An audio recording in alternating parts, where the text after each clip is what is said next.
فاذكروني اذكركم السلام علیکم ناظرین، آپ دیکھ رہے ہیں دارالوحی انسٹیٹیوٹ آفیشیل چینل۔ میں ہوں آپ کا میزبان محمد فیضان۔ ہمارے ساتھ قاری محمد خبیب محمدی صاحب موجود ہے۔ السلام علیکم قاری صاحب۔ وعلیکم السلام۔ قاری صاحب، آج ہمارے ناظرین کو محبت کے لیے وظیفہ بتائیں۔ وعلیکم السلام ورحمۃ اللہ وبرکاتہ۔ اعوذ باللہ من الشیطان الرجیم، بسم اللہ الرحمن الرحیم۔ وَأَلَّفَ بَيْنَ قُلُوبِكُمْ۔ محمد فیضان صاحب، محبت کے لیے وظیفہ آپ نے جو پڑھنا ہے جی، اس کے بتانے سے پہلے میں یہ بتا دینا چاہتا ہوں کہ اس وظیفے کو ناجائز استعمال نہیں کرنا۔ بالکل، کسی بہن بیٹی کے لیے یہ وظیفہ نہیں پڑھنا، اور اسی لیے میں اس کے اندر اس کا طریقہ کار ڈسکس نہیں کروں گا کہ کیسے پڑھنا ہے۔ جی جی، وہ رابطہ کریں، آپ رابطہ کرنے کے بعد میں وہ طریقہ کار ڈسکس کروں گا کہ یہ کس طرح پڑھنا ہے آپ نے وظیفہ، کیونکہ اصل میں فیضان صاحب لوگ اسے استعمال غلط کرتے ہیں، غلط بہت زیادہ کرتے ہیں۔ تو آج کل سوشل میڈیا کا دور ہے، یوٹیوب پہ دیکھ لیں کتنے پڑے ہوئے ہیں، وہ بتاتے ہیں کہ وہ غلط۔ ناظرین، آپ لوگوں نے کتنے دیکھے ہوں گے، تو آپ نے جس مقصد کے لیے کرنا ہے نا، وہ ہم سے رابطہ پہلے ضرور کریں۔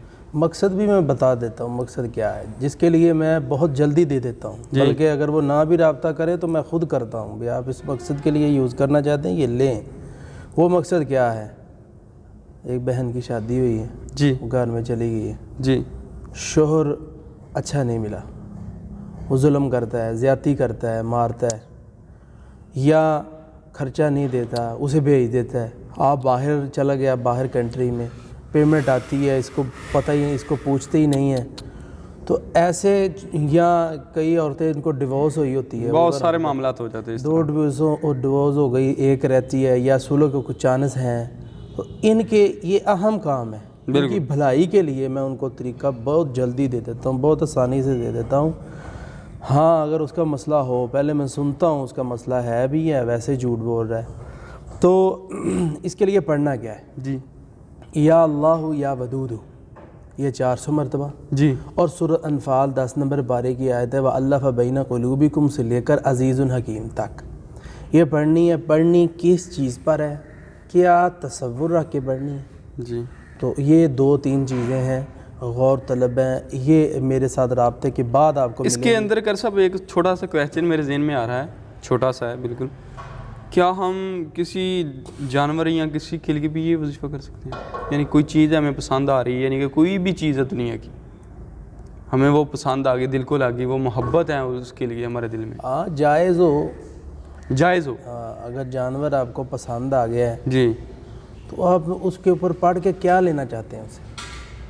یعنی کہ ایک جانور ہے، پسند آ گیا ہے ہمیں، اس کے لیے ہم یہی اپنے دل میں خیال کرتے ہیں کہ یہ ہمارے پاس ہو، محبت کا، یعنی کہ ایک وہ جانور ہے کس کا؟ کسی اور کا ہے۔ پھر آپ نے کیا کرنا ہے؟ نہیں، کئی سوال اس طرح کے آ جاتے ہیں اکثر، کہتے ہیں کہ بھئی ان کو نہیں دینا یہ وظیفہ۔ اصل میں یہ بات ہے نا کہ ایک تو چیز کسی کی ہے، جی جی، آپ محبت سے کیسے کھینچ کر، وہ خفیہ تو جانور آ ہی نہیں سکتا، نہیں آ سکتے۔ تو پھر اس کا پڑھنے کا فائدہ یہ تو ہے کہ شوہر کے دل کے اندر محبت پیدا ہو جائے، جی، وہ سوچنا شروع کر دے میرے بچے یار، میری بیوی ہے، تے انہوں کو سوچ آوے، گالاں کڈن تو رک جائے، مارن تو رک جائے، اینو آ جائے۔ 3 عمل جی ناظرین، یہ 3 چیزیں آپ نے پڑھنی ہیں، اللہ کے 2 نام ہیں، جی، اور تیسری چیز ایک قرآن مجید کی آیت ہے۔ بہت بہت شکریہ، کام انشاءاللہ اللہ کے فضل سے آپ کا ہو جائے گا۔ بہت بہت شکریہ قاری صاحب۔ جی تو ناظرین، بہت ہی پیارا وظیفہ ہمیں قاری صاحب نے بتایا۔ اگلے سوال کے ساتھ پھر حاضر ہوں گے، تب تک کے لیے ہمیں اجازت دیجیے، اللہ حافظ۔ فاذكروني